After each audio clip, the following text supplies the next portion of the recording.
Assalamu alaikum kids. Let's learn short and long vowels. A, E, I, O, U, A, E, I, O, U, A, E, I, O, U, A, E, I, O, U.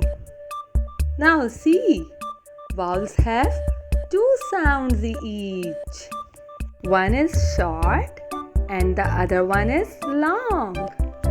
Short A says a, a, a, a, a, a, apple.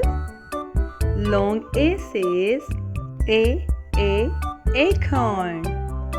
Short E says a, elephant.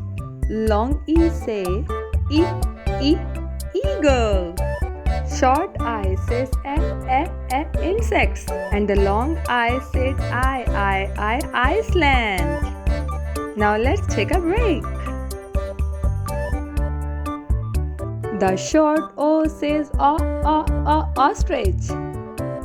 And the long O says oatmeal. The short U says umbrella. And the long U said unicorn.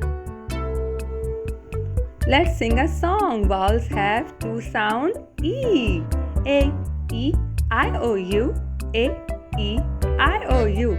Hope you like the video. Take care. Bye bye.